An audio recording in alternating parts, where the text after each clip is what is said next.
Okay, so I'd like to call this meeting of January the 18th to order at 7 p.m. Can we please stay seated for a moment of silent reflection?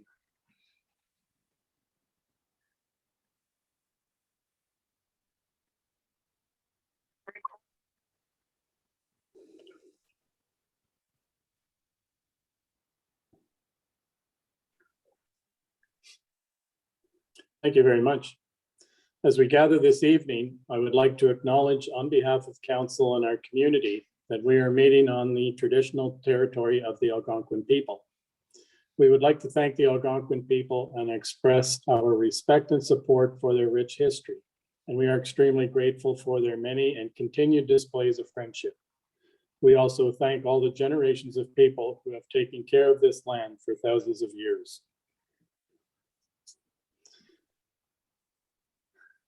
So we'll move on to the mayor's address.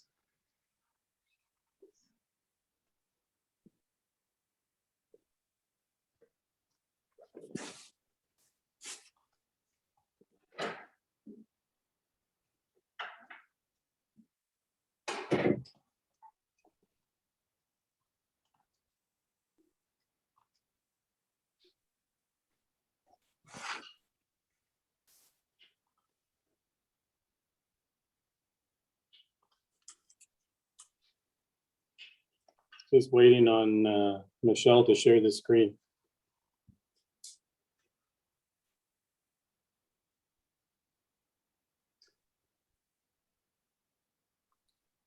Thanks, Michelle. We have it. Okay. So on Monday, January 17th, 2022, our students will be returning to school and in-class instruction. In the province and the regional health units are urging all parents to get their children vaccinated, as it is expected that eventually we will all be exposed to the Omicron virus because of its transmissibility. The importance of vaccinations has become more evident, as it was reported on January 13th, 2022, that unvaccinated individuals currently occupied 70% of the ICU beds in the Toronto General Hospital. It was also reported that individuals requiring hospitalization could be impacted by staffing shortages. In Renfrew County, staff shortages are also being experienced in long-term care hospitals and the paramedic services. As a result, PCR testing is being reserved for emergency service staff, healthcare workers, and high-risk individuals.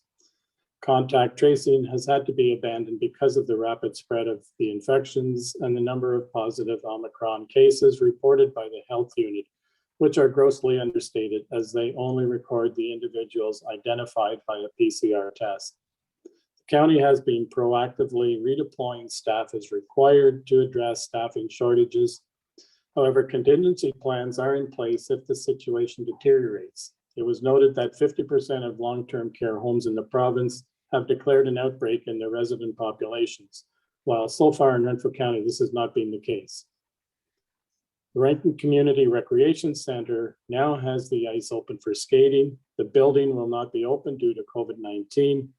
They ask that users follow COVID protocols when using the ice. Also, please don't scrape the ice up to the boards, as this causes extra labor for the volunteers, as it must be removed by hand before the ice can be cleaned with the Zamboni. All are welcome to come and use the ice. We also want to welcome TG2 to our meeting tonight to present their evaluation of council and staff's performance in implementing our strategic plan objectives. So that's the mayor's address. Could I get a mover and a seconder to accept it as presented, please? Moved by Councillor Reicke-Schoenfeld, seconded by Councillor Buckwaltz. Councillor Buckwaltz? Yes. Councillor Berndt? Yes. Councillor Reicke-Schoenfeld? Yes. I'm a yes. It's carried. Thank you.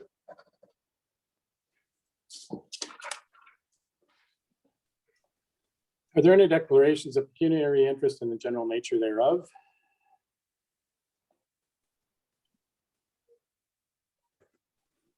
Seeing none, then we'll move on to the adoption of the minutes for January the 4th, 2022.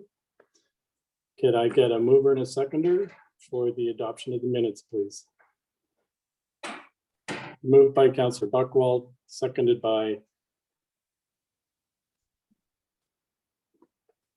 Councillor Reggie Schoenfeld. Any additions, corrections, or omissions?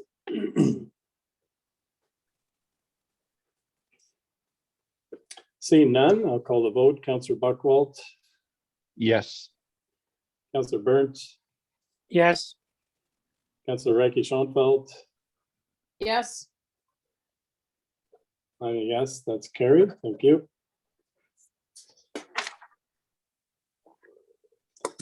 So that brings us to delegations. And once again, with us tonight, we have Robert Maxwell, and he is going to present the report that TGT prepared on council and staff's performance against our strategic plan. Welcome, Robert. We're really pleased to have you with us and look forward to your presentation. So please go ahead.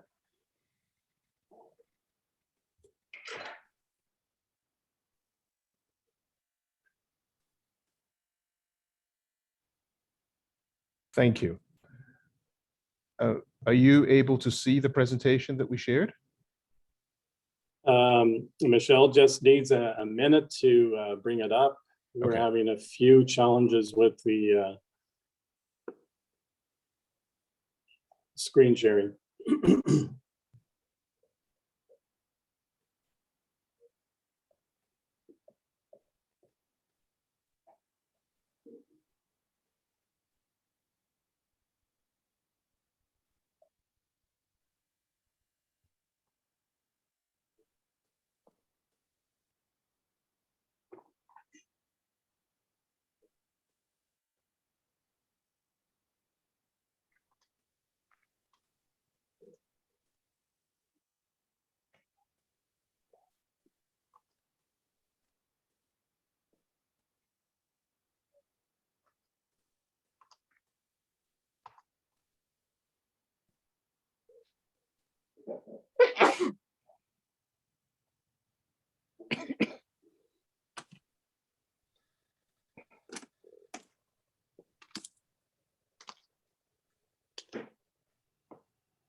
Looks like we have it up now.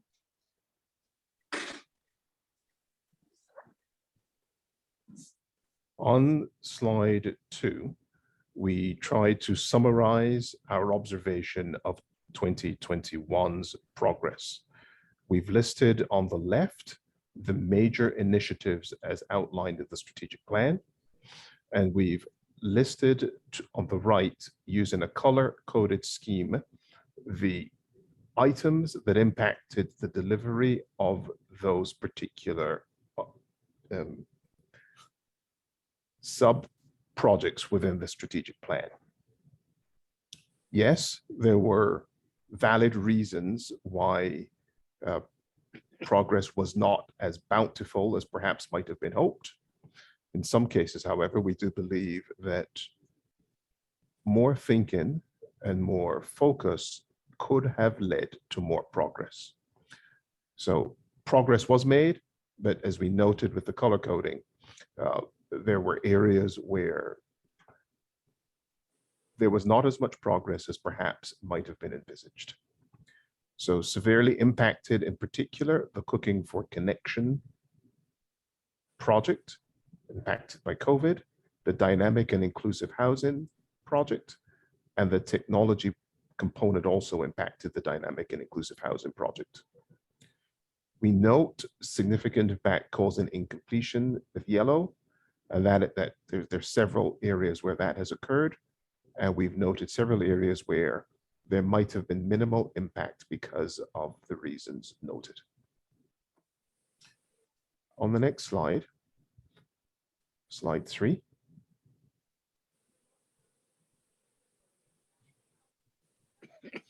We note that you had several successes. Some of the successes were planned, some of them occurred in spite of everything else that was going on. I think you'll recognize the names quite readily: the Wilkins Trail project, the Golden, lake tree lighting. Decision dashboard creation, we compliment your team for having thought of and created the idea. The COVID remote work migration, several people migrated to your area and were successfully able to work because you had a broader technology infrastructure. The Share in Place Food Bank made progress, and digital communication upgrade work has made progress as well. On slide 4,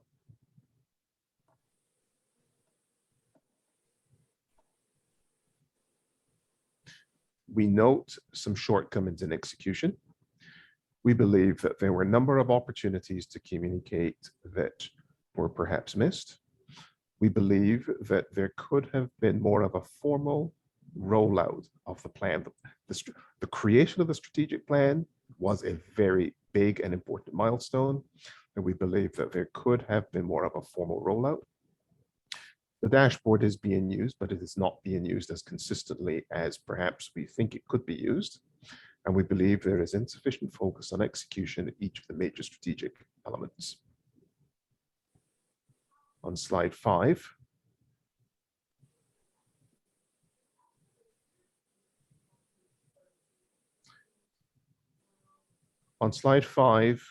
we offer kudos for ordering the creation of the plan. That was indeed a bold move. And we offer kudos as well for your invitation to have an external review. External reviews always produce a very different result from an internal review. We've devised a Clarence scorecard rating, and using that rating, we've assigned a B- score to execution for 2021. It's important to note that a B- rating implies that there's been some progress in several areas, but there are very few things that have been moved to complete completion. We observe that the website was refreshed and renewed. That was very good, but we believe there's an opportunity to improve content, and in particular to create a strategic page, a page for the strategic plan, so that those who want to focus on the plan can come directly to it. We believe that more ownership, more task execution, and more accountability is required. That's a summary of our observations for 2021. And most importantly, move into slide 6.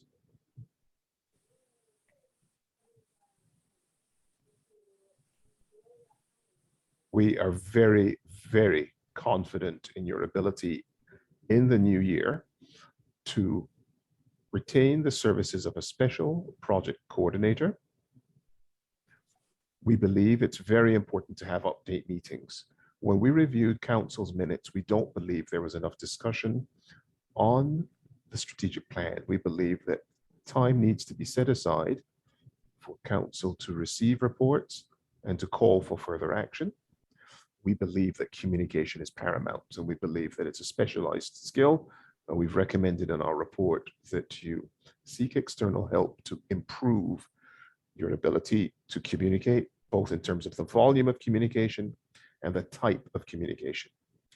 We believe that steps should be taken in an election year to election-proof the plan, so that irrespective of the election result, the plan is protected and can continue to be executed. And we believe that with a bit more focus, you can move your Clarence scorecard rating to an A this year from the current rating of B-. This is a summary of the report. The report has been shared with the council, and I'll pause at this time to receive questions.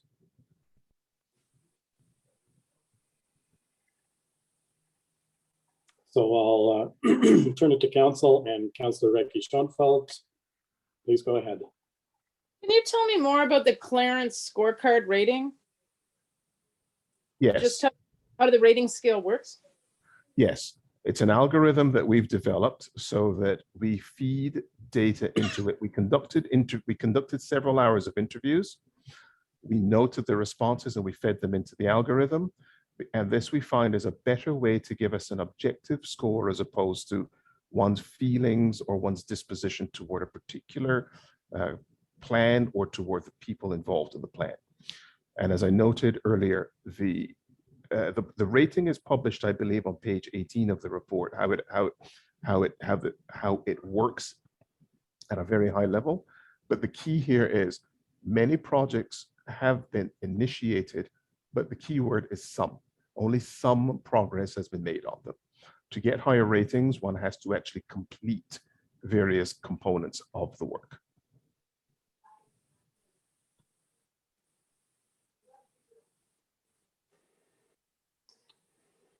Have I answered? Supplementary, Councillor Recchi Schoenfeld. And do you think to be successful in this strategic plan, do you think it's important to work on each of our key areas or to concentrate maybe on 2 key areas and put a lot of time and effort into them? What do you see happening to make it more successful? We believe that the plan was structured in such a way that it's feasible to work on all areas. We believe that you could, if the choice were made because of limited resources or because of time, it would be better to focus on full completion so that at least you can reap the full reward of particular initiatives. But we believe that the plan was structured in such a way that you can make progress across the board with just a bit of focus, a bit more focus, I should have said. Okay, thank you. Councillor Buckwalt, did you have any comments? Actually, no, I'm just still reviewing the detailed report. And again, I think a B-, while it's not an admirable score, I think considering the challenges of the last year and a half, again, with not being able to bring groups together and bring them in for the council to meet and get their input and work with them. It's not a horrible score considering those limitations. And I think we can definitely do better next year, or sorry, this year now. Councillor, I agree with your remarks. I also believe, and this is why we noted on slide 6.3 that there is an investment required in communication. We believe that even as the pandemic continues and people are not allowed to get together, there is a great deal that can be done in terms of outbound communication and receiving inbound communication. We believe firmly that if you have a special projects coordinator, someone whose time is designated to complete the tasks, we believe that you, what we say at 0.5, we do believe you can achieve an A. You've set yourselves up well. Yeah, and I think that's an example of one of the deliverables that we need to be looking for from our coordinator moving forward, is to give specific goals that we'd like to accomplish and some timelines, and let's move things forward through that position. Councillor Byrd, did you have anything you wanted to ask or add?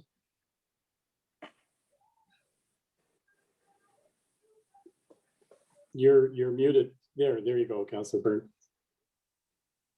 Not at this time, Mayor Bros. So I guess, Robert, I just wanted to say I certainly do appreciate the effort that you put into the evaluation. I do agree that there are areas that we certainly can work and improve on. And I do like your suggestion that certainly one place to start is to have a specific strategic plan page right on the website so that it becomes a focal point for anybody who does come onto the website. It certainly highlights what our goals and objectives are.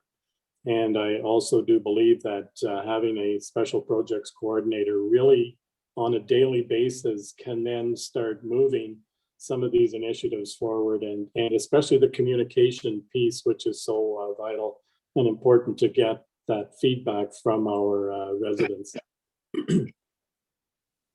If I may add, sir, we also note in the report that council needs to make time. So if we suggested bi-monthly, making time to ask and receive reports on progress. And we also firmly believe that if you use the decision dashboard it will help you to make progress in such a way that it will benefit a wide cross-section of your community. You have the chance to be stellar and to lead from the front. And I certainly hope that you seize the opportunity. Thank you once again. Are there any other questions from council?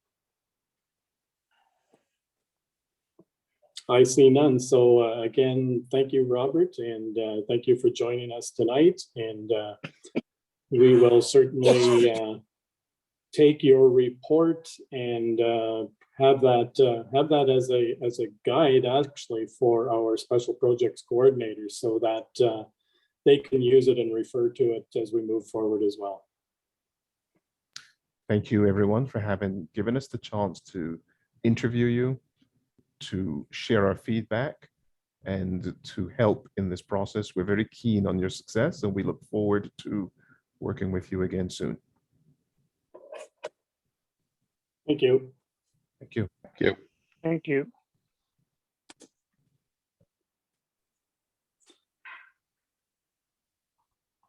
So I have a motion that the TGT Solutions report be accepted as information. Can I get a mover and a seconder, please? Moved by Councillor Byrne, seconded by Councillor Recchi Schoenfeld.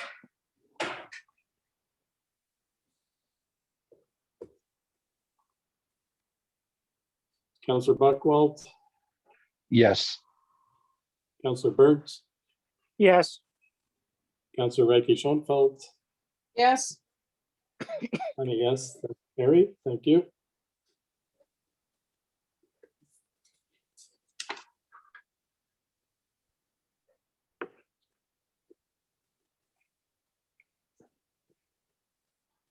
So I item take it number, I can leave now. Is that okay? yes, you can leave now, Robert. All right. Thanks again. Thank you kindly. Bye-bye. Thank you.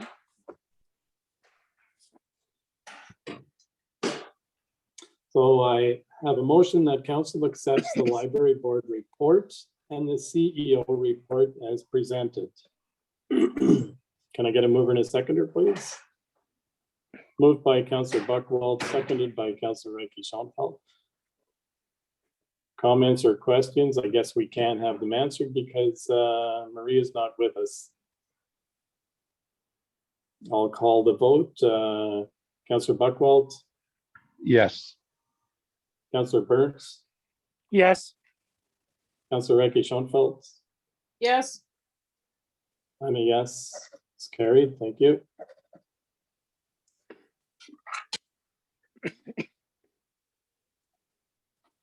Item 7.2 are the property tax arrears report. I have a motion that council accepts the property tax report as information. Can I get a mover and a seconder, please? Moved by Councillor Burnt, seconded by Councillor Buckwald. Comments or questions? Councillor Recchi Schoenfeld. do you think, because it looks like the unpaid taxes has gone up like significantly from 2018 and even 2019 till 2020 and 2021. Do you think like COVID is playing a role in this, and that, you know, we have to be very careful because we have an aging population in North Algona Wilberforce, so we have to be careful in, you know, our increasing taxation, and just wondering why we think it's gone up.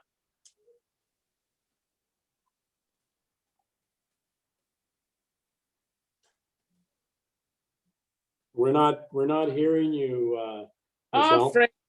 You know why? Because I'm on mute, probably. Sorry, I was on mute.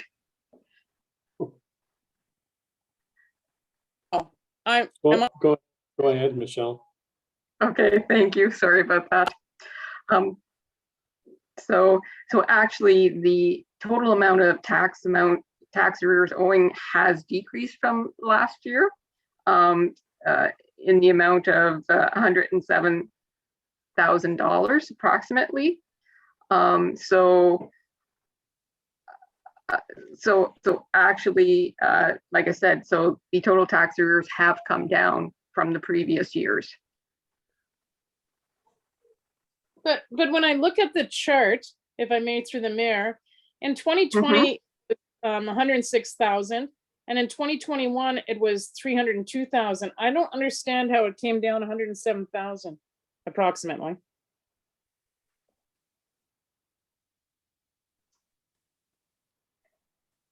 Sorry, say that again? So when I'm looking at the chart, and if I'm looking at 2020, it says unpaid 106,000 and some. And then 2021, it says 302,000 and some. So I have a hard time understanding how it could decrease by 107,000. How does that, I'm not understanding that. Okay, so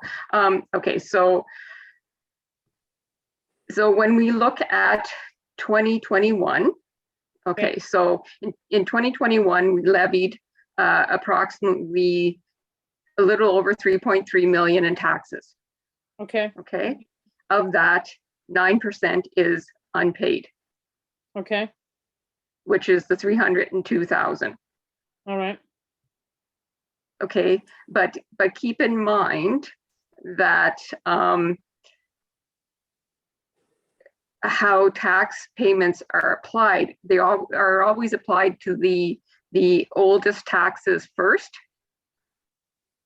okay, Okay, so as the years go, it's normal for your taxes that are 4 years and 3 years plus are always less than your current year. okay. Okay. I'm just wondering in future if we could have a chart that maybe kind of showed that a little differently. Like I understand it now, but when I just look at the chart, it simply looks different than the explanation, I guess. Thanks. What I could Okay, go ahead. what I could have done was I could have provided the chart based on December 2020, and that would have shown the decrease easier. Yeah, you're probably right for sure. Okay, thank you. Okay. That would certainly help moving forward, Michelle. I think that would make it less confusing, not just for council, but even for the public who reviews the report moving forward. I know from previous budgets, we were around, and that was also from our report that has to go to the province every year. We were always around 11% what our tax arrears were. So getting them down to 9, I think even takes us out of, correct me if I'm wrong here, Michelle, but were we not in the, if not the high risk, the moderate risk as far as tax arrears, and getting down below 10%, I think gets us out of that range. It definitely is an improvement over previous years, yes. Councillor Burnt? I was going to ask Michelle if she could put the chart up for this, because I'm just having a little problem like Janet understanding this. I just have some questions if I can see the numbers come up.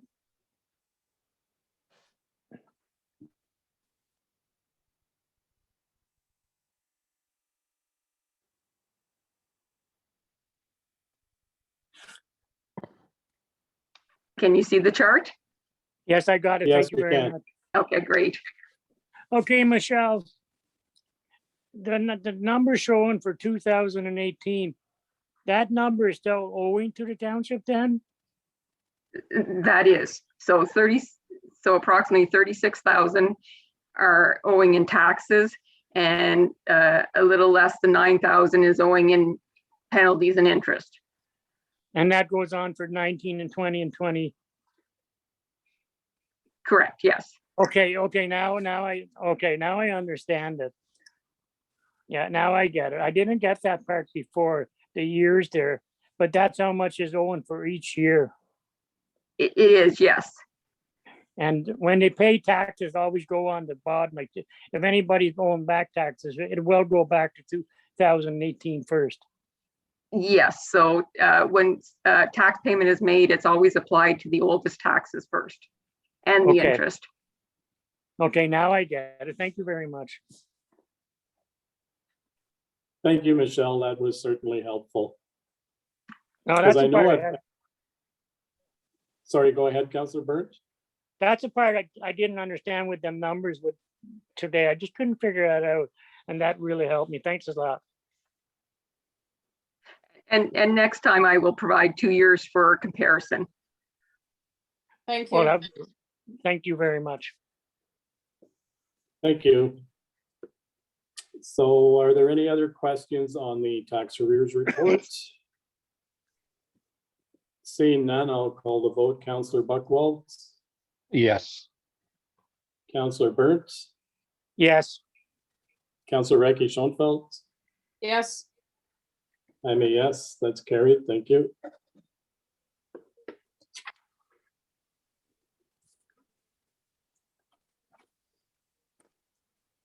So 7.3 is the Pound Keeper Services Agreement. I have a resolution that council accepts the report as presented and enacts a bylaw to enter into an agreement with the Ontario Society for the Prevention of Cruelty to Animals. That's the Ontario Humane Society. Can I get a mover and a seconder, please? Moved by Councillor Buckwald, seconded by Councillor Reiki Schoenfeld. Comments or questions? Councillor Reiki Schoenfeld?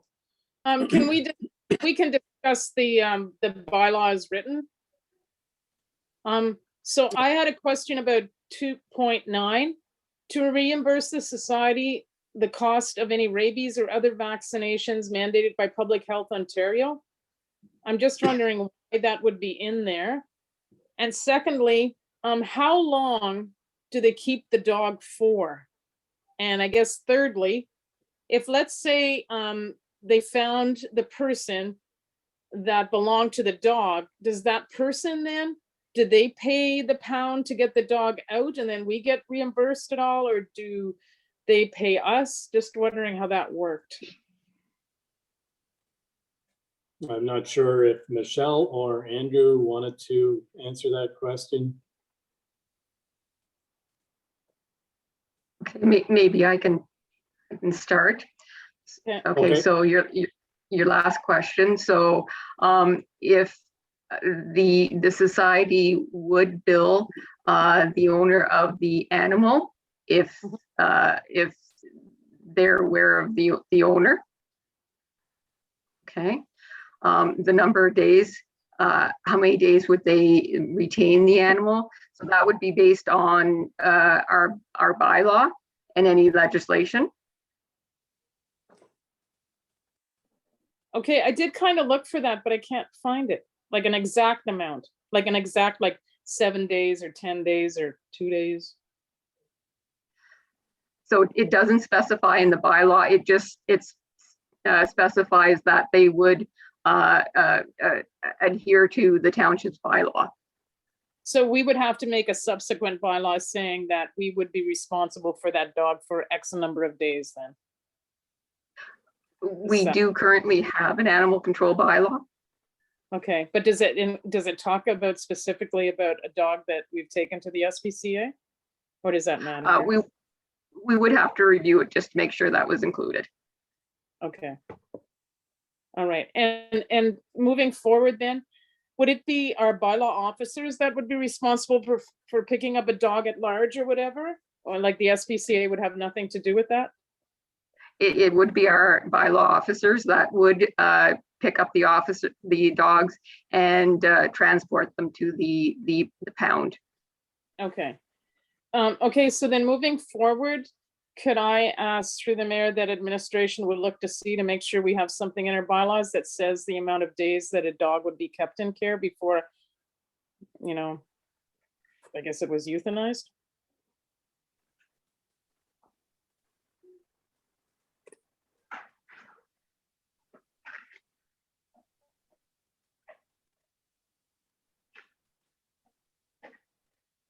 So I would suggest then that staff bring that information back to council or that we can go ahead and approve a bylaw, provided that the information on the length of time that the animal would be held would be included in the wording.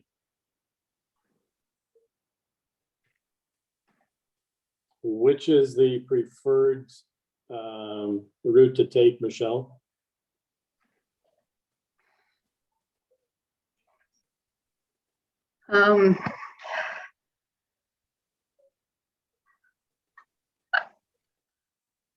So, okay, let's just pull up bylaw here.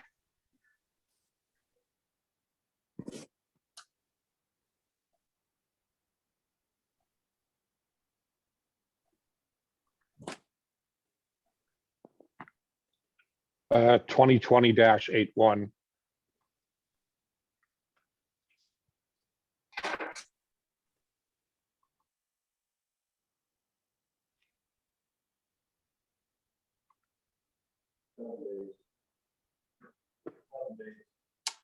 So staff tells me that it's 7 days. No, very good. Okay, and just could I question the 2.29 to reimburse the cost? Like, why would the SPCA tell us that we should get the dog vaccinated for rabies? If it already had rabies, I think it's too late. And then why would we have to pay for any other vaccinations? Like, that to me seems something that we as the township shouldn't be responsible for.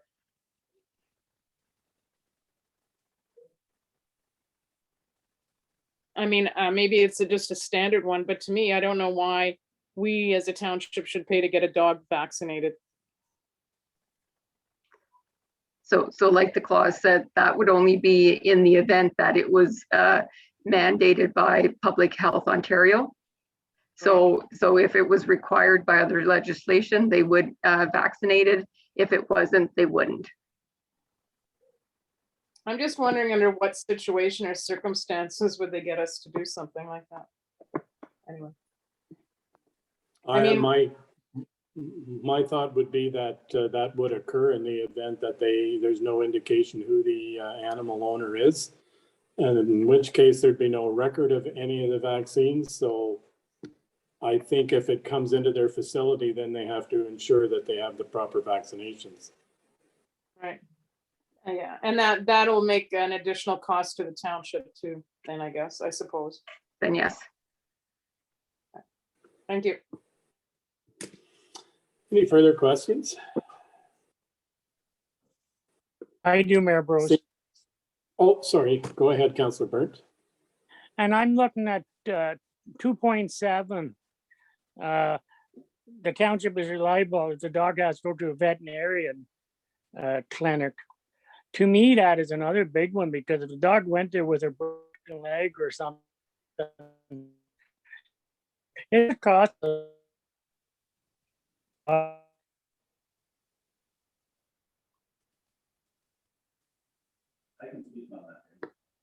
Okay, Andrew's going to answer that one. Okay. So just on all the things you've been discussing, if there's a bill towards that dog for vaccinations, for veterinary treatment, or even for the actual impoundment of the dog, the township does have the ability to invoice the owner. And if the owner doesn't pay, the township can take steps to go through taxes to reimburse the township. And I would also suggest that in the case of vaccinations, that if the dog didn't have an owner, it would probably sit for the 7 days and it wouldn't be vaccinated to be euthanized. Okay, and can Michelle move the report down where the fees were there before? What it cost us at the SPCA with its numbers there before?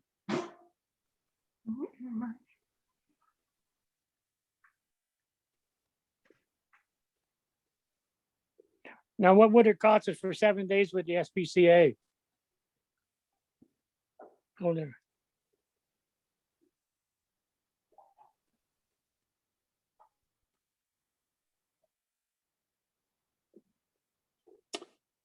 Is that 3.1? No, 3.3, I mean. Well, I was reading 3.5 there and she moved it now. No. So 3.5 would only come into effect if the OPP brought in a animal. Oh, okay. I was just starting to read it when you Okay. moved it.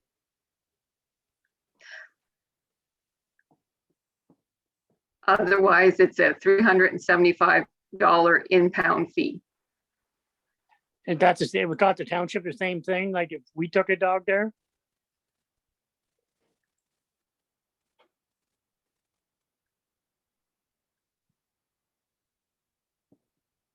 So yes, so the impound fee is $375.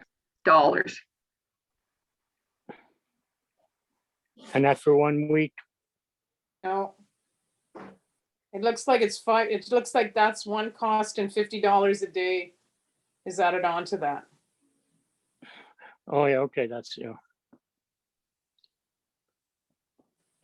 How many dogs was picked up last year? Would you have that number? There was one dog picked up last year. And there were 3 in the previous year. Okay, thank you.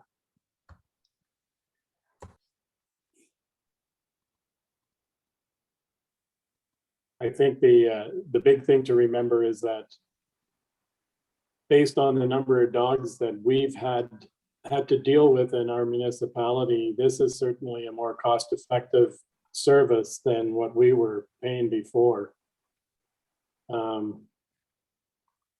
Which was correct me if I'm wrong here, or I just should ask for, it was something like $3,000 or $4,000 a year we were paying before.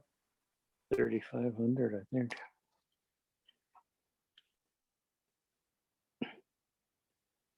It was approximately over $3,000, yes. Yeah, yeah. Okay. Thank you. Councillor Burt, you had a follow-up question? There's only one, it's just a little different topic, but because we're on dogs right now, I just read a newsletter from Boneshire Valley, and they're going with one-time dog license for dogs. So if you get a dog, you get it tied and it stays with you for the life of the dog. I'm just wondering if that's something we should think of in our township. It would save staff a lot of time instead of selling dog tags every year. If somebody gets a new dog, they're the only ones we have to deal with.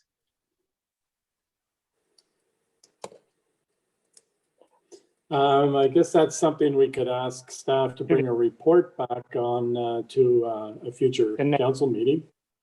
Okay.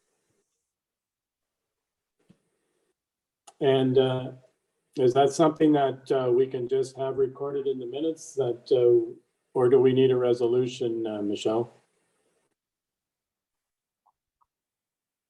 We can record that in the minutes. Thank you. Any further questions? Seeing none, Councillor Buckwald, Yes. Councillor Burns, Yes. Councillor Reiki Schoenfeld, Yes, I'm a yes, it's carried, thank you.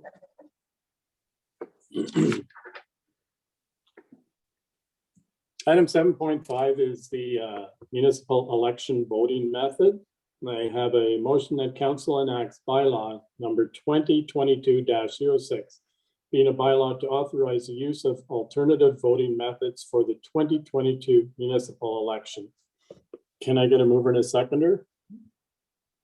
Moved by Councillor Buckwald, seconded by Councillor Burt. Questions or comments? Councillor Reiki Schoenfeld? what, do you know what the other municipalities are doing through the county at all? Like, are a lot of municipalities in the county thinking about going to this method? There's like, I've been reading a little bit about it. There's pros and cons to this, but I was just wondering what anybody else was doing.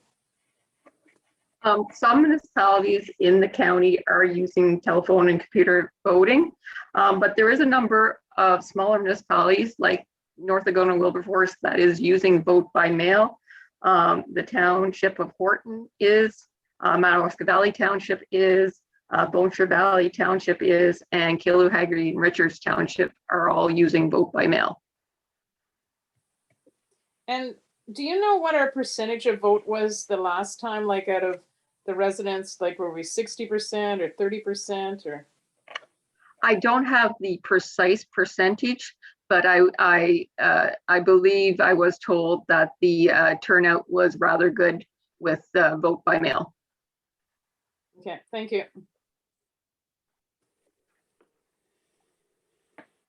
Any other questions? Councillor Buckwald. Just one comment. The vote by mail seems to be the most inclusive way to get people out to vote. It's the most convenient for them. And again, not knowing what's going on with future restrictions and other stuff going on, I think this is the right choice to make sure that everybody has their opportunity to vote without having to worry about being close to other people and us having to staff as much of a facility where you're going to have a lot of people coming through. It's worked well for us in the past, and I think it's the right way to go. Councillor Reiki Schoenfeld.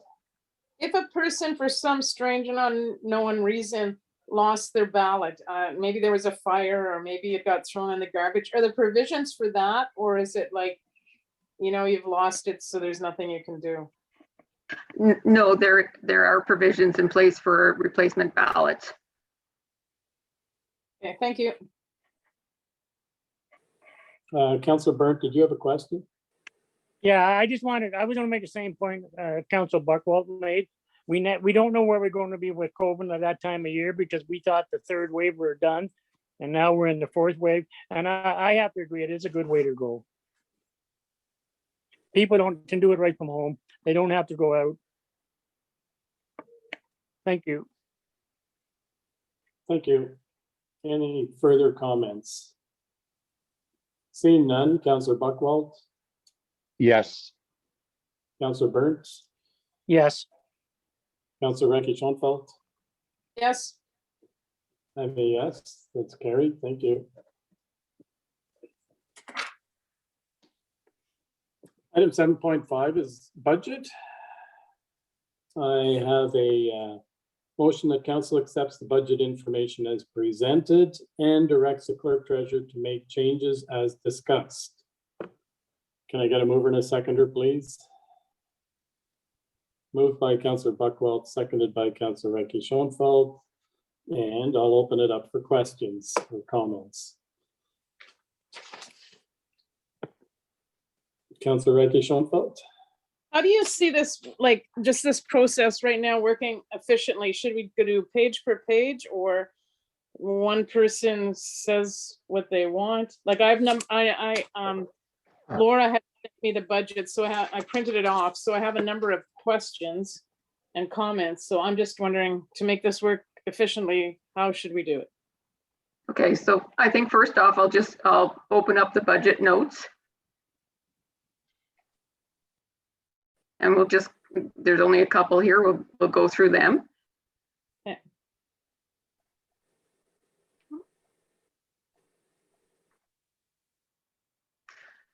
Okay, so there's 3 points here. So first point is the budget as presented in draft has a surplus of 30,658.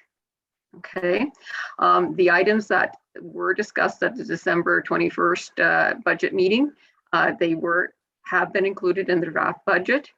And one item for council to consider, and there's a additional report after the budget, is to consider financing both the purchase of the pickup truck and the plow truck in the 2022 budget. This would provide additional budget room to finance an additional plow truck for public works, and we'll discuss that in a little bit.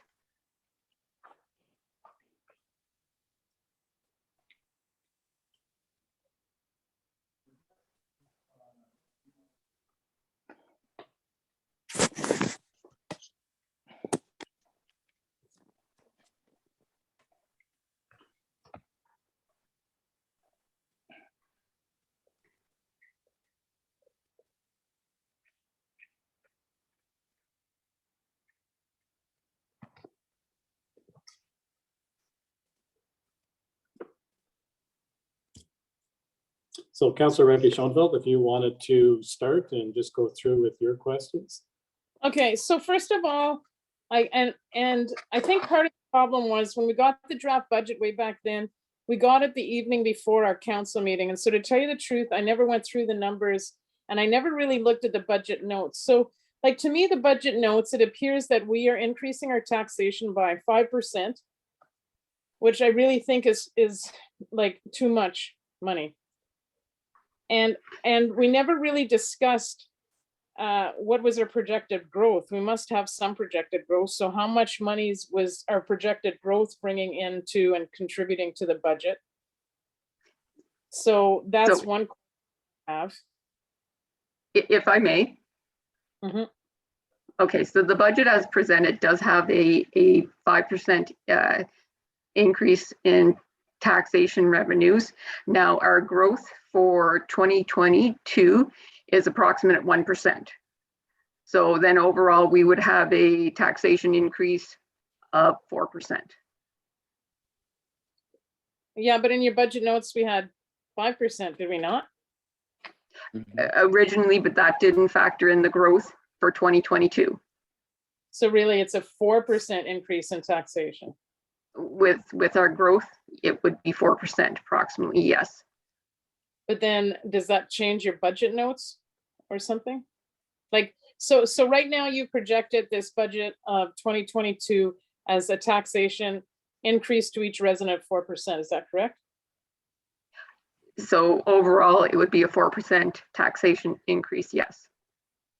Okay. Okay, the other thing too is when I look at, let's see.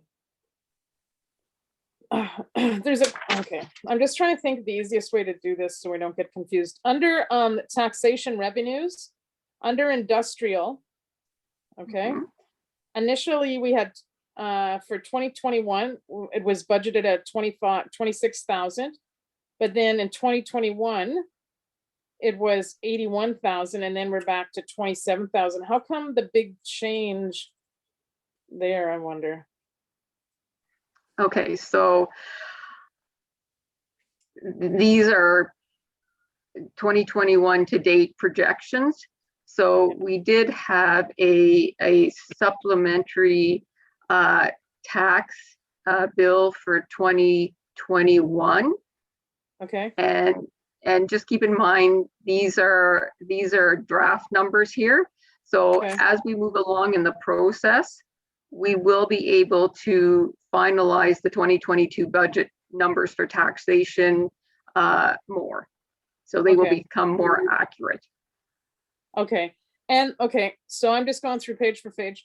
Under other revenue, quarter of the way down, it says fire department fires. And then we had a 2021 budget of 2,000, but then in 2021 to date, it was 14,000. Does that mean the fire department issued $14,000 in fines? No, the majority of that is made up from revenue from MTO, from the fire department to responding to fire calls. Okay, that makes sense. Okay, then still under other revenue, near the bottom where it says bylaw enforcement. So we targeted it at $3,000, but only $85 has been collected. Is that what I'm reading there? So yes, those are fines. Okay. And then that's why we And lowered the second That's amount. why we reduced it in 2022, yes. Okay, perfect. Okay, so now going on to council salaries and benefits. Now, I thought in our draft budget, we talked about that council wasn't gonna get COLA. And then I see we did get COLA. Is that right? I didn't, in this draft, I did include the cost of living increase for the council members, yes. Okay.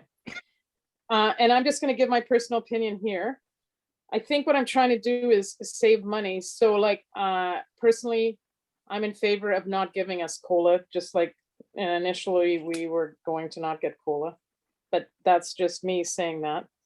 And then, okay, so go down to council, that council heading, and then about halfway down it has council expenses. Okay, so we projected at 8,000 and then it actually came in at 11,000. Any idea why there was an increase in that?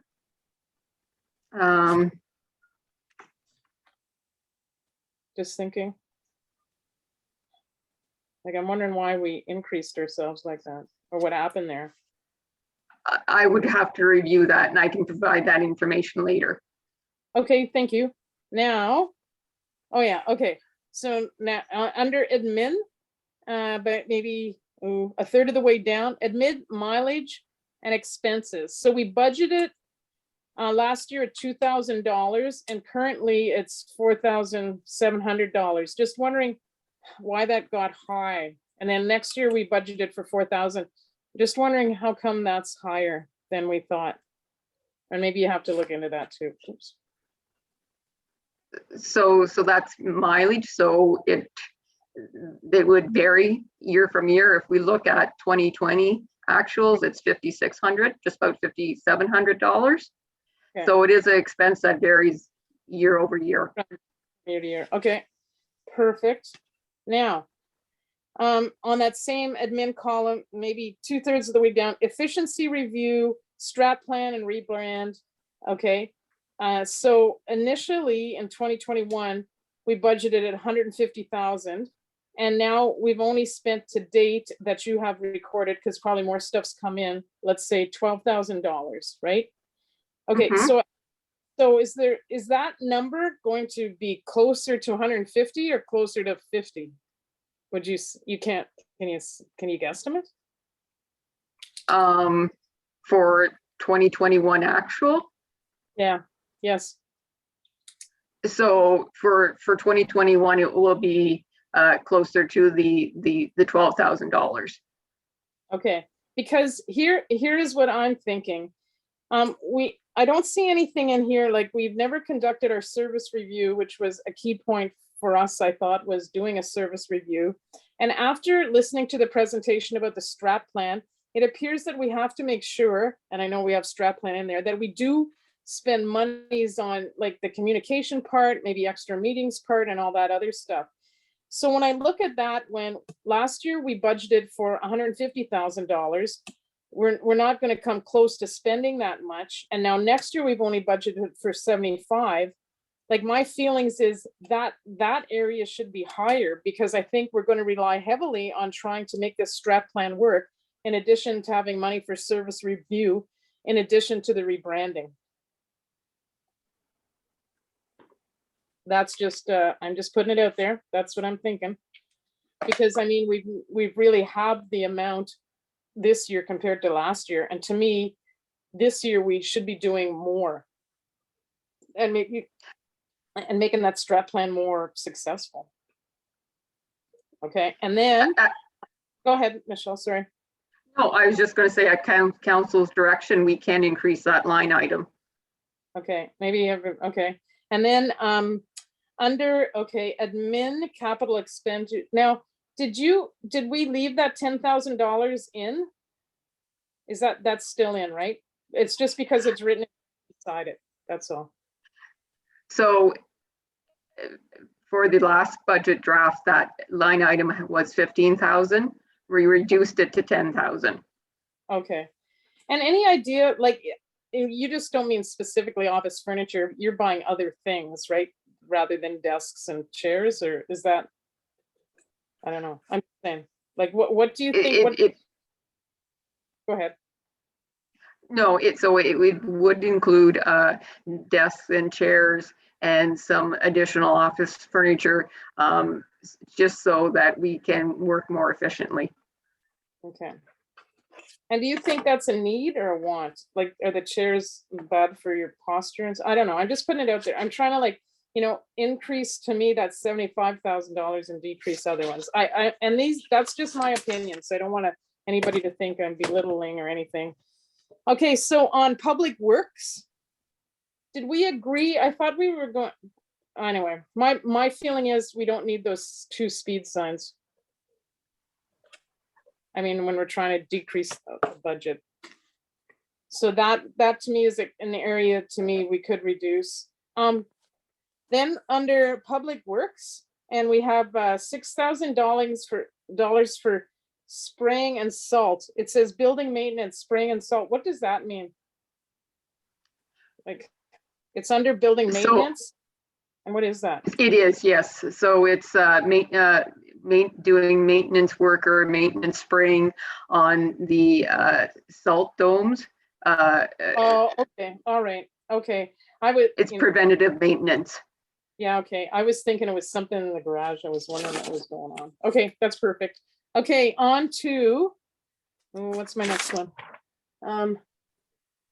Okay, Public Works, but it's near the end, and it's the boat launches. The boat launches? So Mhm. I'm just wondering, so the Deacon one's proposed to 11,000, okay. Now, is some of that money coming from grant monies? I think so, yes? Not for this particular work. So $1,000 for normal maintenance, and $10,000 was for engineering work to allow us to be able to move the current deck at the Deacon boat launch. Okay, when I was thinking of boat launch, okay, I know what you're doing now. That's kind of where the bridge is. Okay, Yes. okay, and onto landfill and recycling. And then, okay, so Shaw Woods materials and supplies. So last year we budgeted it for 4,000. This year we're going to budget for 4,000, but we've only spent 800. Any idea what's going on there? Do you think there's going to be more stuff getting spent? And so that's another line item that varies depending on the year. If we look at 2020, we spent just about 1,200. Right, okay. So it's just, it varies yearly. Okay, and I know when we did the draft budget before, you were gonna look at wages and benefits between Burnt Bridge and Shaw Woods, because Burnt Ridge Bridge is open longer, right? More days?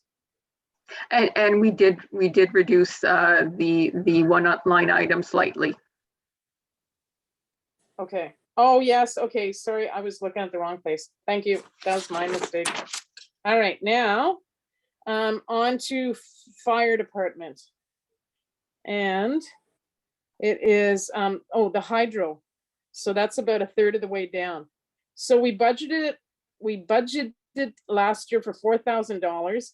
It looks like it's projected for 2021 to be $11,000. And then we budgeted for only 8. Should that be that 8? Should that be closer to 10? Or was that just some kind of weird anomaly that it was 11?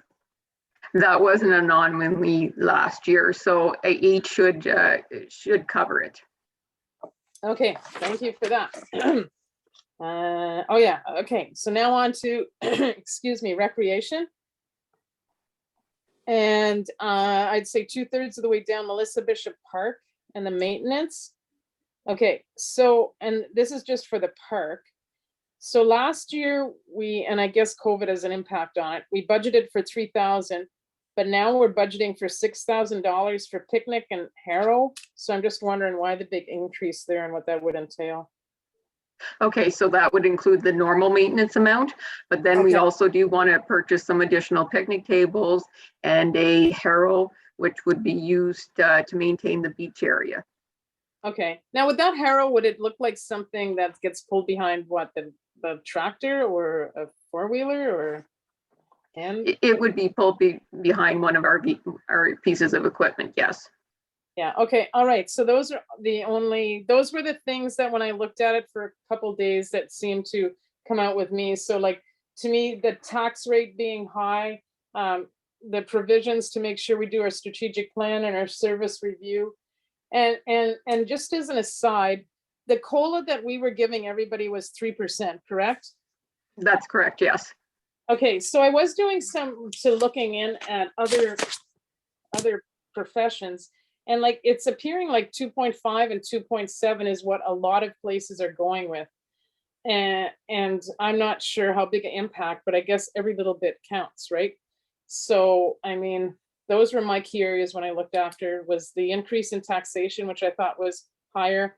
The COLA, those key areas that I identified, and the fact that as a counselor and we're trying to save money, I would be okay with us not getting the COLA.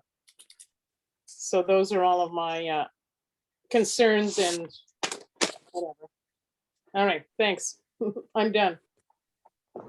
So thank you for that, Councillor Reckie Schoenfeld. And just maybe I can add a little bit to some of your questions.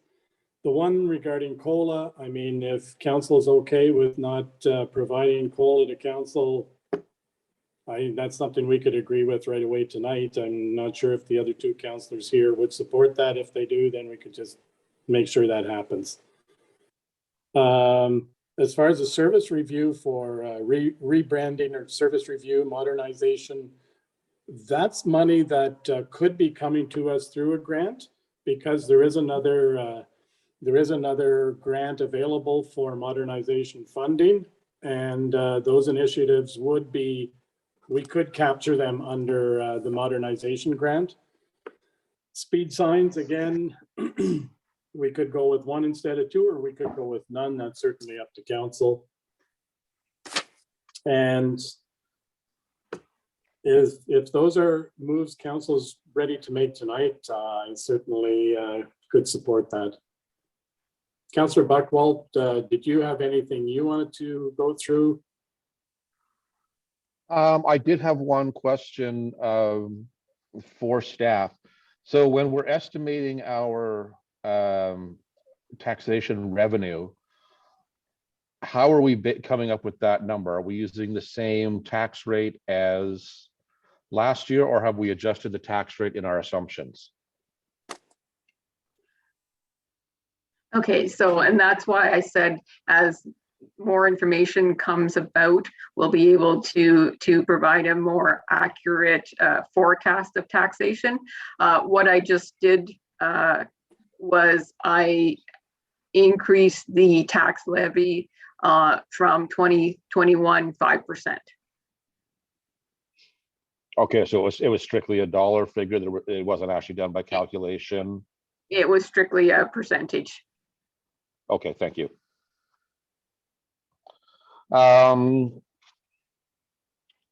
know Councillor Reckie Schoenfeld had addressed some of the others I looked at, and I had spoken to staff earlier today as well to get some clarification.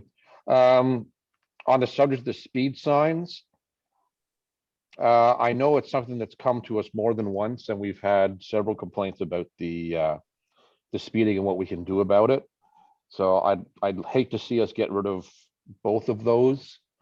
I'd like to see us keep at least one. And on the subject of COLA for council members, I'm kind of a mixed mind on it. It's not a huge amount, whether we take it off or whether we leave it in place. My concern is down the road, what is it going to do for future councils when, if it doesn't happen this year and then it doesn't happen next year, at what point then is somebody going to have to wind up taking an increase for it? My perspective, it was put into place to take away from future debates and discussions on it. For that reason, I'm just satisfied to see it left in. But if the remainder of council wants to see it go, I don't have any objection to it.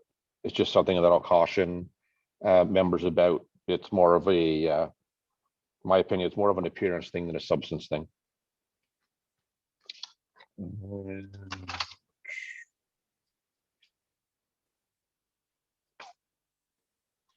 And I think that was the only financial stuff that I didn't have any answers on already. I think that's all, Mr. Mayor. Thank you, Councillor Buckwald. Councillor Burnt, did you have anything you wanted to speak to?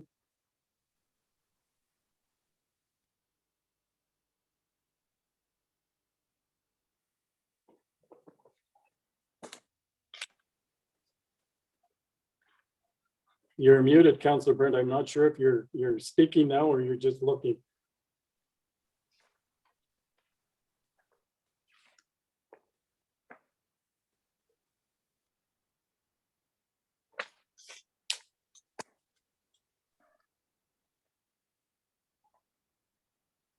There you go. Now you're unmuted.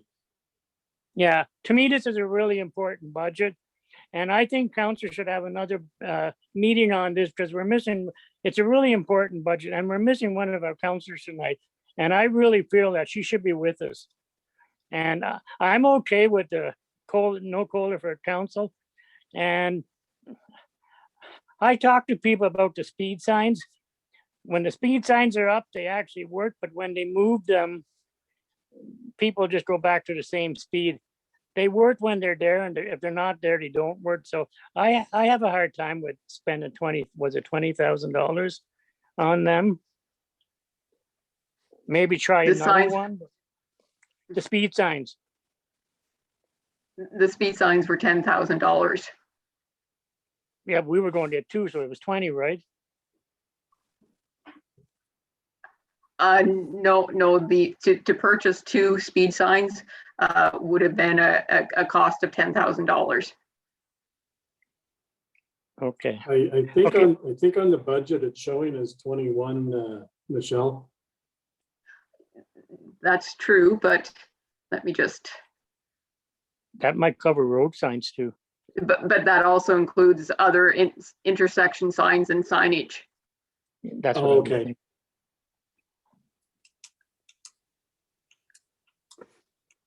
Yeah, that's what I figured in there too.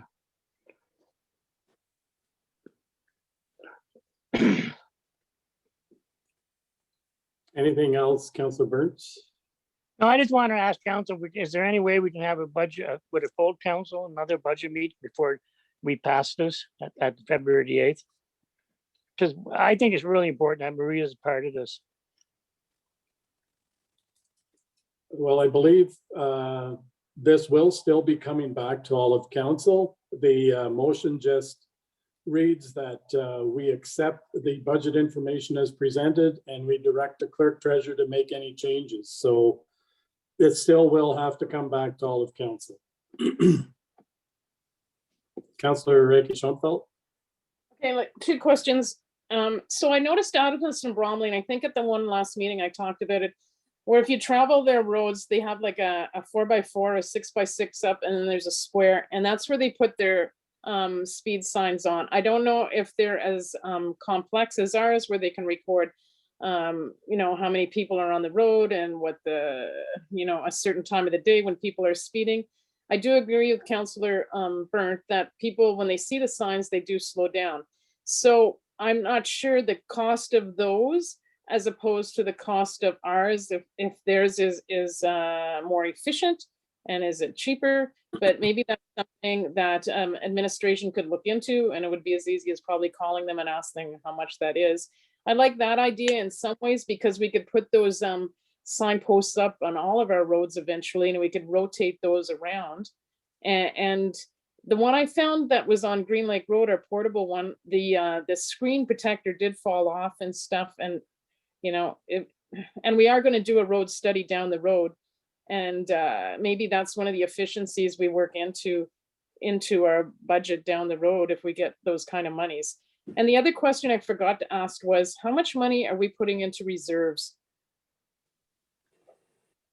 So Andrew was going to answer your speed sign question. Okay. So just for council's information, previously this year, when we put the original money towards the speed sign trailer, an option was given to council to do the post thing and install posts in various areas. And if council would consider that, you could buy one speed sign and we could install several posts and you could rotate it. So that's an option that's already been brought before council, but we already have the pricing for that. Okay. Mr. Sprint, do you know how expensive were those types? Were they cheaper than our trailer type? Do you know? So the trailer sign that we did had the added expense of the trailer. Right. Basically, the expense of putting a concrete base in and putting a metal post, which is somewhat better than a wooden post because you can't take a chainsaw and cut it off. Right. Those posts were under $500 to install. So if we put the $5,000 for a sign and you had 4 locations, that would be 7,000.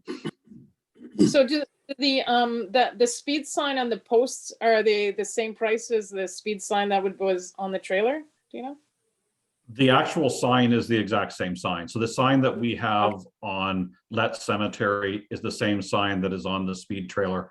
And I will note that there was some vandalism to the trailer because the trailer is lower, and that could have been where the cover came off it. Okay, thank you.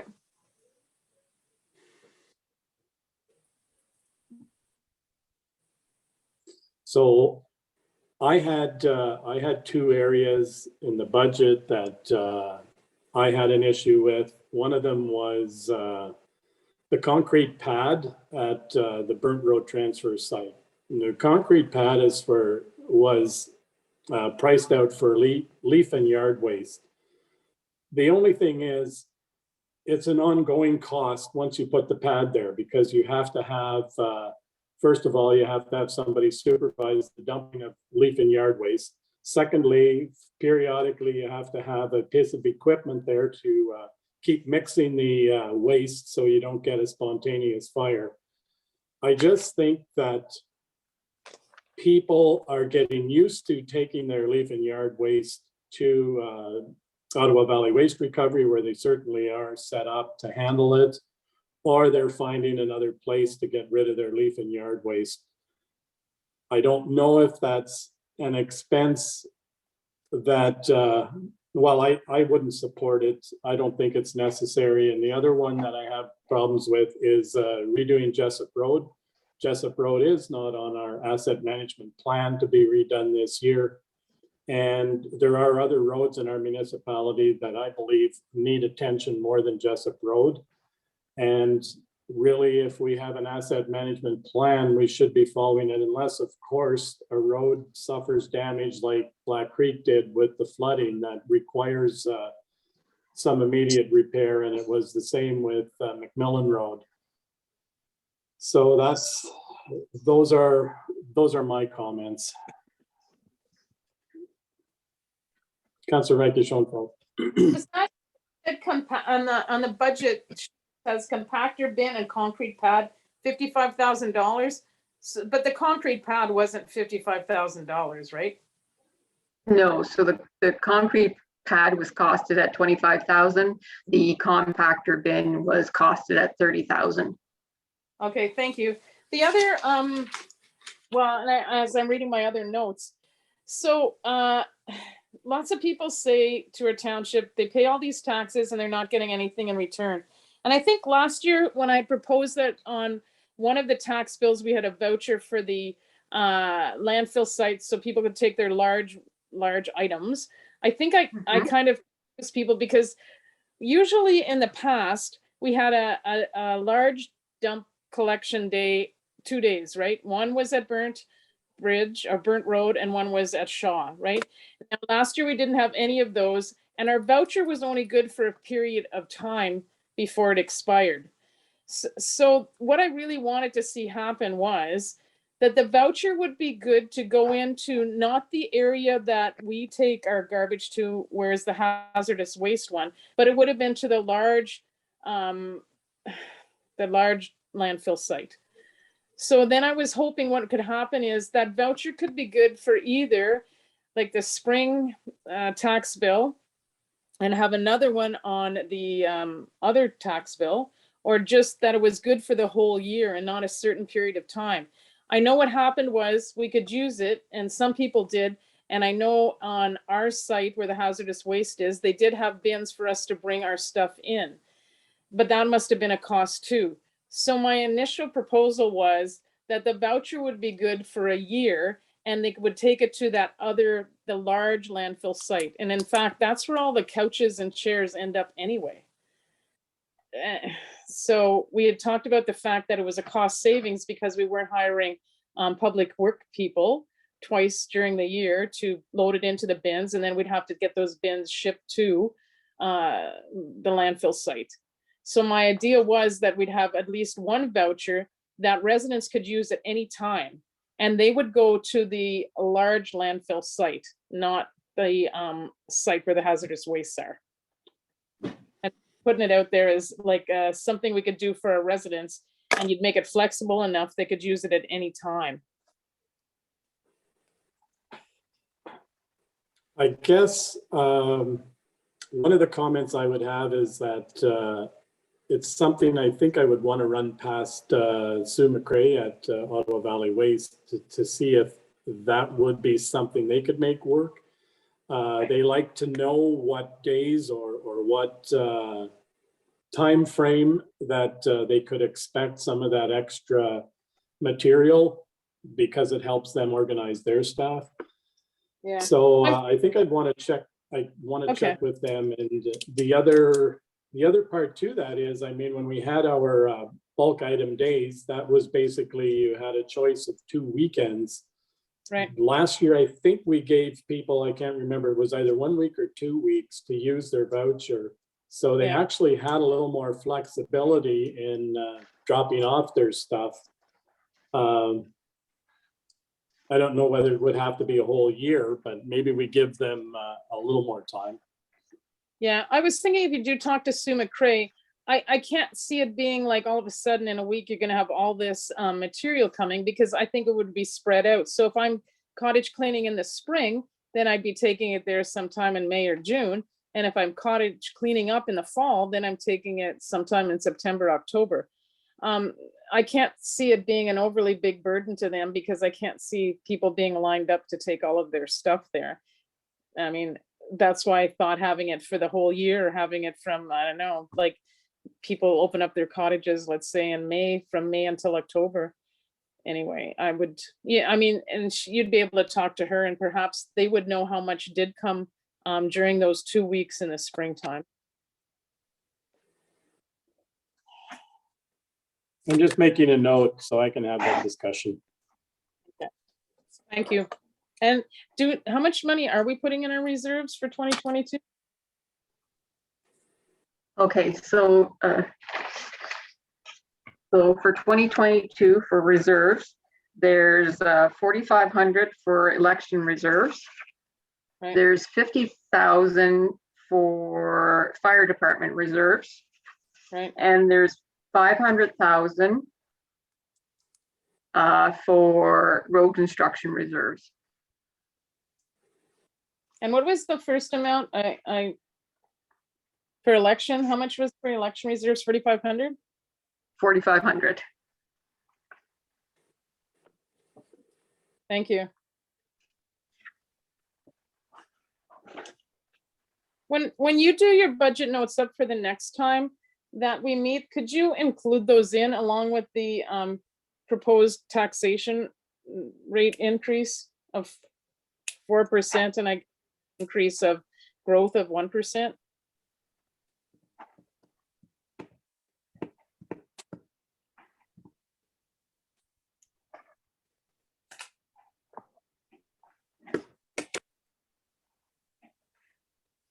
So you have the notes from the discussions tonight, Michelle, that you need to bring forward then to the next budget review?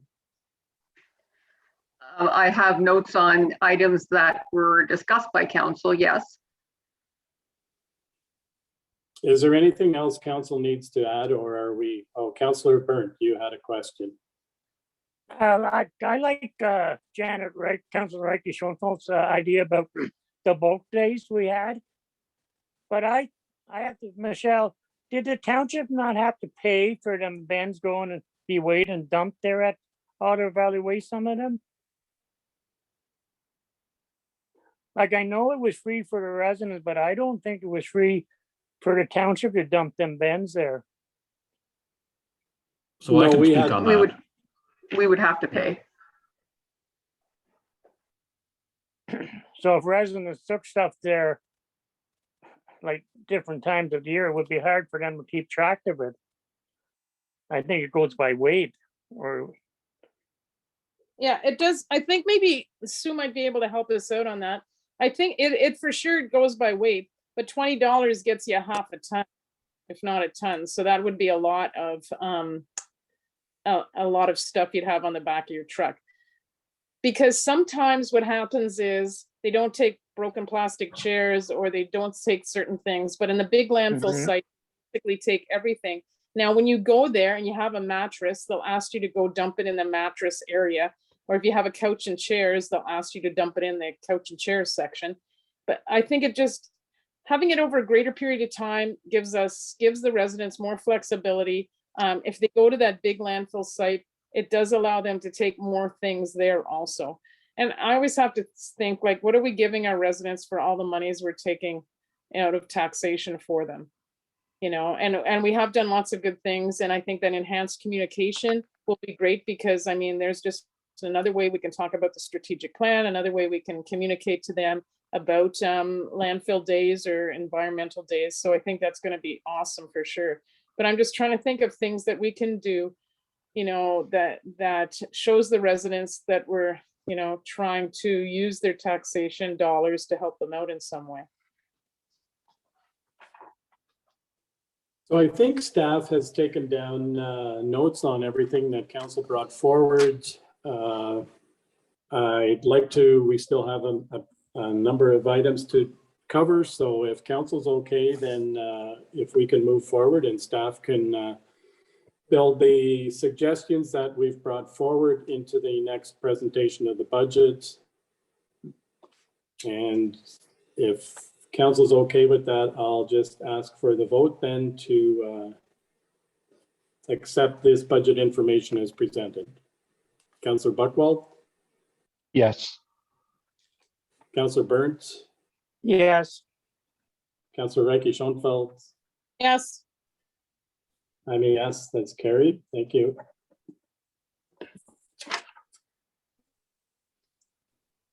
And so I'm at 7.6, which is the single axle combination plow sander. So I have a motion that council accepts the Public Works truck purchase report, and that council suspends the procurement bylaw and directs the CAO to proceed with the sole source purchase of a 2020 single axle plow sander truck for $240,000 plus HST. Can I get a mover and a seconder? Moved by Councillor Buchwald, seconded by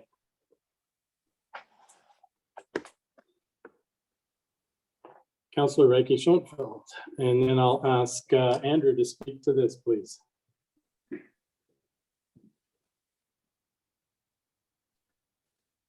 So I guess I can start on this. So I hate to be the bearer of bad news, but in all the budget that you're looking at and all the things you're going to pass tonight or you want to go ahead with, you may have to make an amendment to your budget in July, because the province requires that your asset management plan is backed by reserve contributions. So when your plan is finally finalized, you may have to be looking for some more money. So to tell you that. Recently, we were made aware of a single axle combination truck that was available in North Bay. It looked like a pretty good deal, so I wanted to take a look at it and get a price on it. And the reason why is I looked at it is because trucks that are all ready to go on the ground are very rare to find. They're unheard of. And you will be looking for another truck in just over a year. We're still waiting for the last truck we ordered. The wait for a new truck is probably going to be closer to 2 years or even more. The truck that we ordered last March, the truck hasn't even been built yet. So when it's built, then it goes to the company that puts the box on. That truck could still be 3 months away or more. And it was ordered, you know, at the start of this shortage of trucks. The truck we looked at is a single axle truck, and all our trucks are tandem axle. There's some advantages with a single axle, and it's stated in the report. The truck is on the ground. It's got a two-way blade. It's four-wheel drive. The only concern that we have with this truck is the axle weight, which we are working on getting some reports from a neighboring municipality on how they've done with the truck that they've had for 4 years. What I would like to suggest with this truck and with the trucks that are already in your budget, which will have a huge impact on your budget, is council to look at financing equipment. It takes away the capital outlay and you basically have a payment, which gives you the ability to put money into roads at certain times. And you're never going to have that big payment. And when I looked at the availability of this truck, it would be one of the first purchases of the new council. But by buying this truck and continuing with the purchase of the fire truck, the pickup truck, and the other plow sander, by financing them, the next council, so the next council, which is in for 4 years, would not be making a purchase of a heavy truck in their entire council reign. So you're not providing a burden of capital expenses to the next council. You're just providing a payment every year, which is a lot easier to manage. So when we see opportunity, we like to bring it in front of council. I would suggest that it's a pretty good deal. It's not going to last for very long. The truck certainly has some merit, and financing is going to help the council out. And it's certainly, if you ask Michelle, it's going to change your bottom line right now considerably in your budget if you go with financing. And she can comment on that. So I'll open it up for questions. I just want to check before Michelle makes the comments. Councillor Recchi Schoenfeld, are you still with us? I know your screen's gone blank. Yeah, I'm still with you. I was actually reading the quote. I didn't have it up on my pages, so I was gone to read the quote and the report. So I'm back now. I'll be back. Okay, thank you. And just to provide council on some information on what financing costs would be. So if we were to finance the plow truck, the single axle truck, the pickup truck over 10 years, the interest rate would be 2.48%. We're able to obtain that rate through Infrastructure Ontario. So the finance costs for 2022 would be $58,262. And for 2023 and beyond, the financing cost for the year would be approximately $76,000.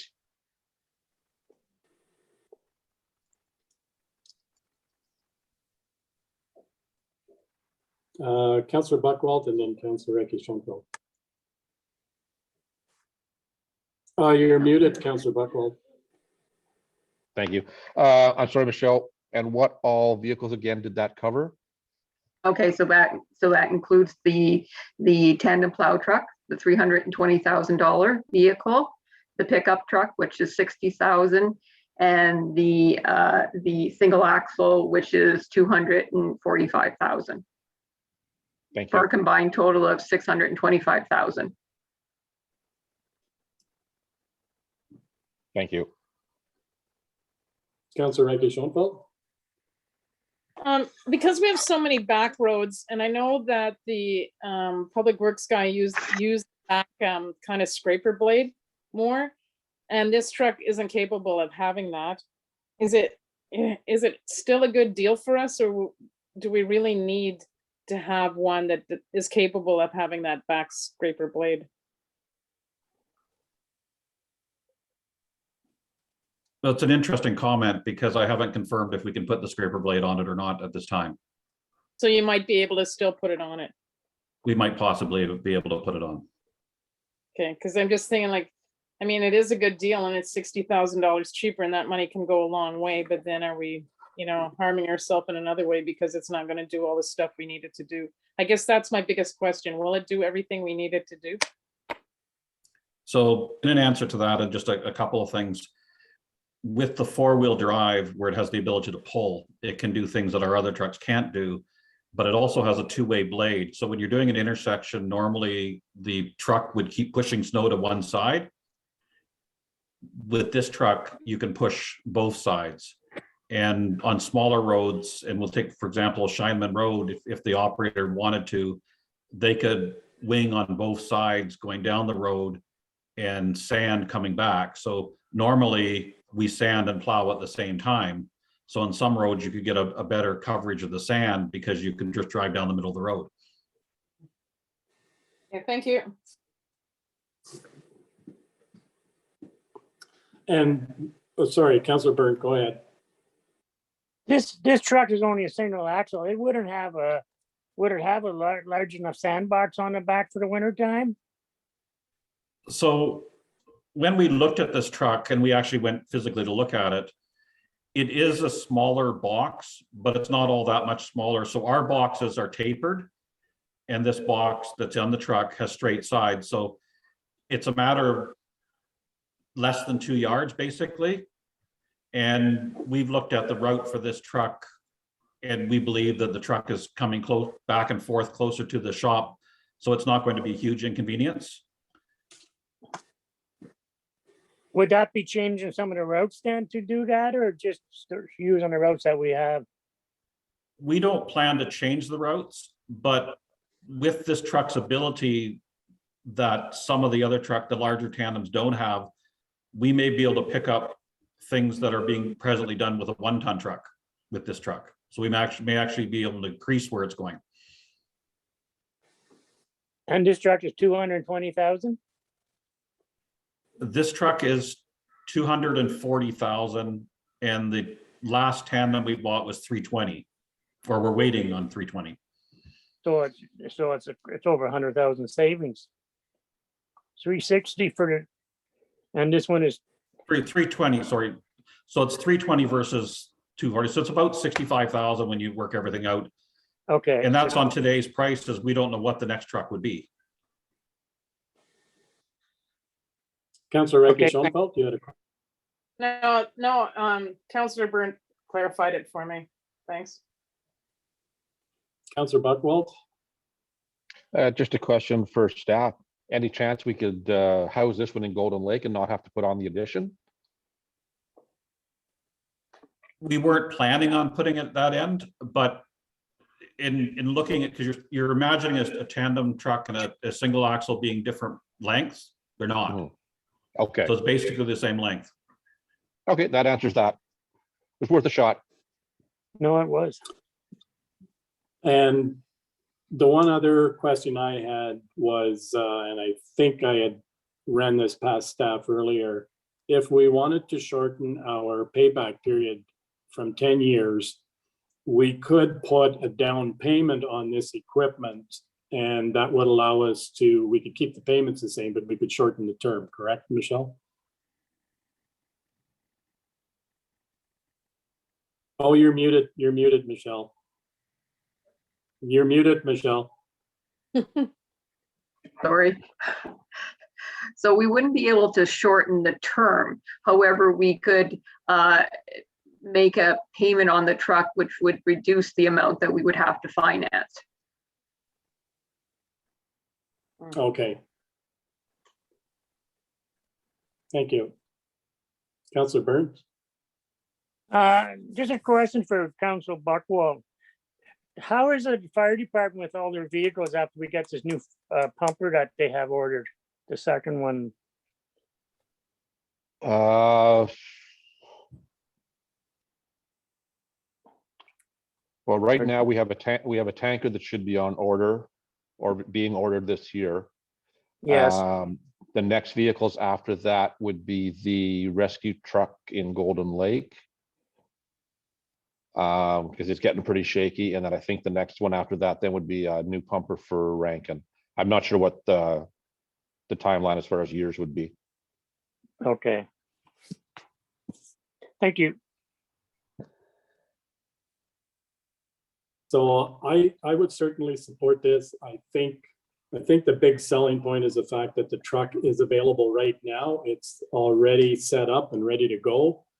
And it is a cost savings, I think, and I know staff is checking to see how the truck has worked in a neighboring municipality that's had one for 4 years. So I think if we don't take it, somebody else will jump on it, because we all know how much of a problem it is to get trucks, and the backlog and delays. So I would certainly support this, and I like the idea of financing as well. Councillor Byrne?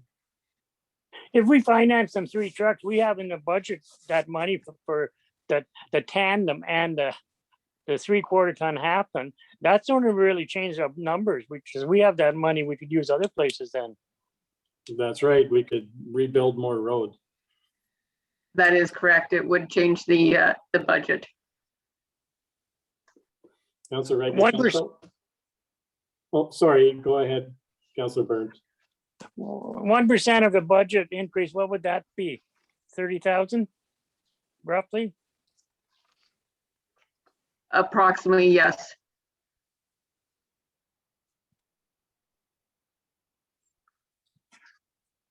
Okay, thank Councillor you. Wright. Do we have to make the decision tonight, or could we wait for 2 weeks and then by that time we'd find out about the blade and how that neighboring municipality is feeling about the truck? Or is it like time sensitive where we have to do it right now? +2, then Councillor Robinson would be back. Andrew, do you have an answer? I think this is probably time sensitive. Yeah. So the vehicle is there right now, and we don't have a hold on it. My biggest thing with this truck, because I'm not the one operating and I'm not the one in charge of it, I would like to put the weight of the decision, once council's agreeing on it, on the superintendent of public works. If it does what he needs it to do, then I think that I certainly support that person's decision, and I would support, and I would hope council would too, to make that decision. So if council makes the decision to go forward, it would be dependent on the public works superintendent and deciding this is the truck that they need.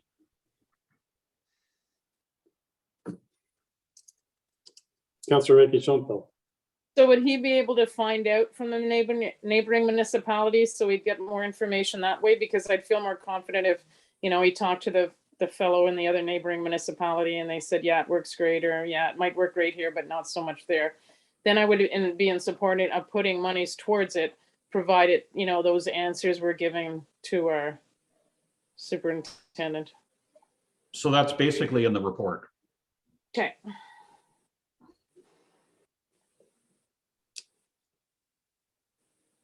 Any other questions?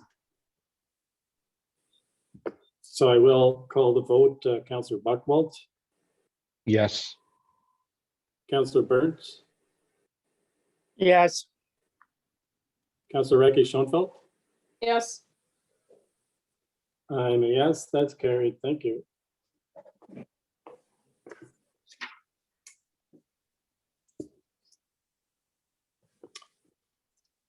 So that brings us to correspondence.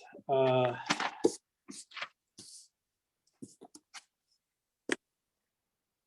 have a motion that correspondence items 9.1.1 to 9.1.7 be accepted as information.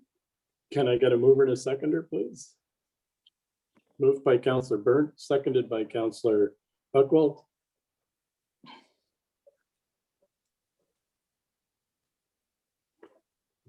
Councillor Buckwalt, Yes. Councillor Burns, Yes. Councillor Ricky Schoenfeld. And can we discuss a couple items in here or not? If you want to discuss, we have to sever the item from the report. Okay, it's the fiber optics. So 9.15. that would. Like- So what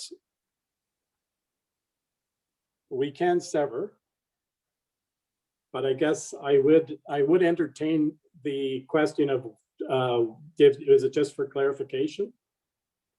Yeah, we asked clarification, either of them, the 9.15 or the 9.17. Just some clarification about our township's roles and responsibilities, I guess. Andrew or Michelle, did you want to answer? I have an idea what the answer is, but it might be better if it comes from you.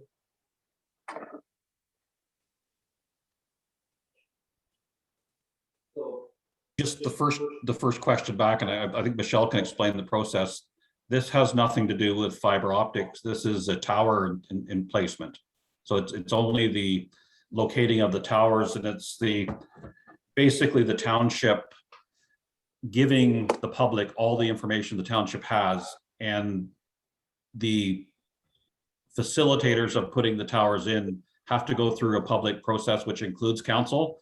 So the company, Rogers, and staff would like to make sure that council informs the residents of everything we get. So basically what you have is the first email that was provided to us from Rogers, and council will be asked to concur with the installation. That will come at another time. So this is just basically sharing with the public all the information. So this information will generate the questions that council will get.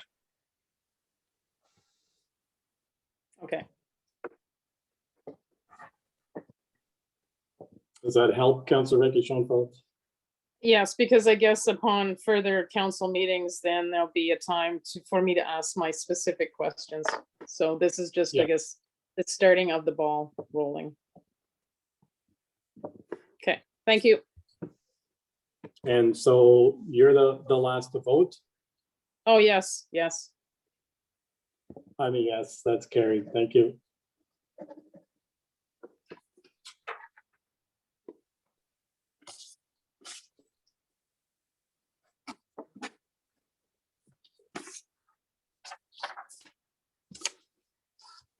So 9.2.1 is the AMO policy update.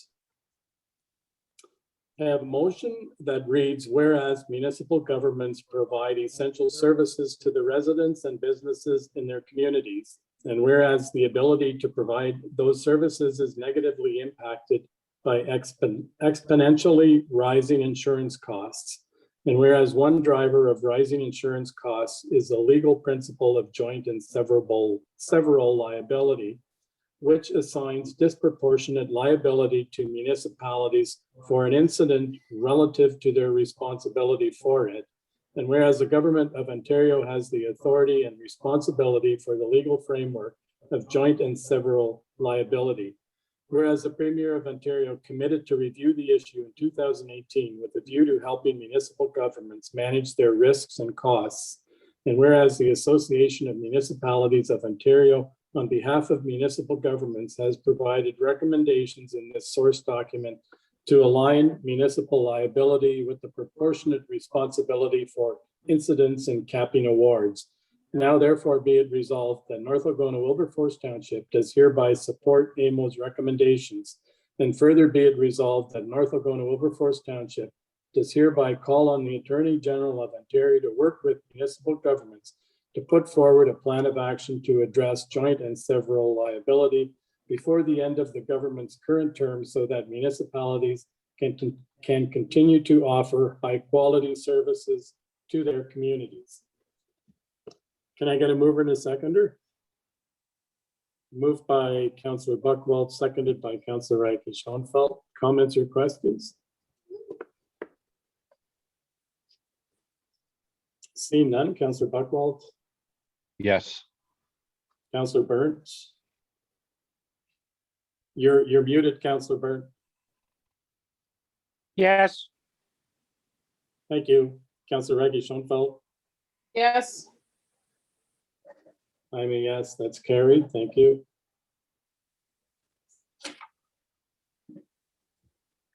Item 9.2.2 is the CHIO Tiny Hearts Magazine advertising. I have a motion that the township advertises in the CHIO Caring for Tiny Hearts magazine in the amount of $295 for a business card size as advertised in prior years. Can I get a mover and a seconder? Moved by Councillor Byrne, seconded by Councillor Buckwald. Comments or questions? Call the vote then. Councillor Buckwald, Yes. Councillor Burnt, yes, Counselor Reiki Schoenfeld. No. I'm a yes, that's carried.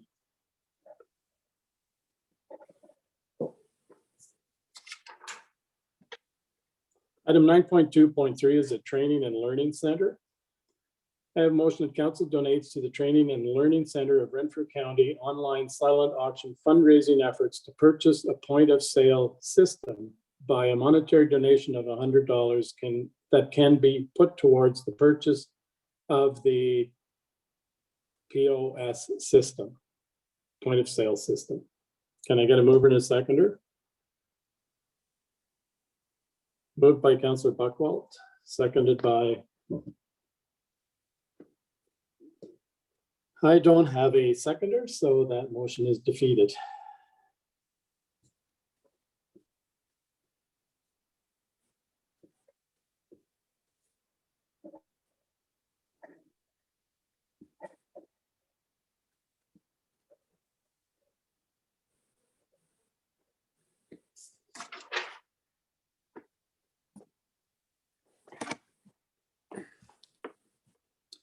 Item number 10 is bylaws.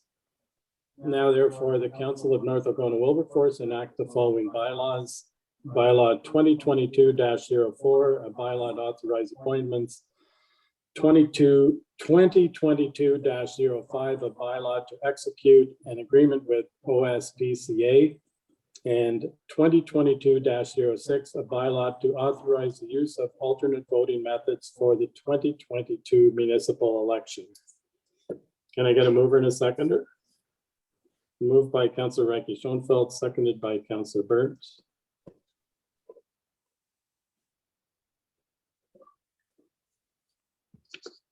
Councillor Buckwalt, Yes.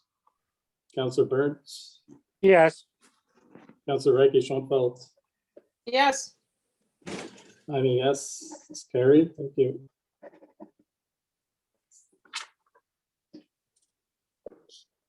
Item number 17 is a confirmatory bylaw. That bylaw 2022-07 being a bylaw to confirm the proceedings of council for January the 18th, 2022. Be read a first and second time this 18th day of January 2022. Can I get a mover and a seconder? Moved by Councillor Burns, seconded by Councillor Buckwalt. Be read a third time and finally passed this 18th day of January 2022. Councillor Buckwalt, Yes. Councillor Burns, Yes. Councillor Reiki Schoenfeld. Yes. I'm a yes, that's carried. Thank you.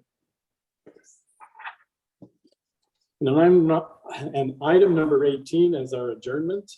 At this January 2022 regular meeting of council adjourns at 8:53 p.m. Can I get a mover and a seconder, please? Moved by Councillor Reiki Schoenfeld, seconded by Councillor Buckwalt. Councillor Buckwalt, Yes. Councillor Burns, Yes. Councillor Reiki Schoenfeld. Yes. I'm a yes, that's carried. Thank you. Thank you all very much. Try and stay warm. You might need your shovel again tomorrow.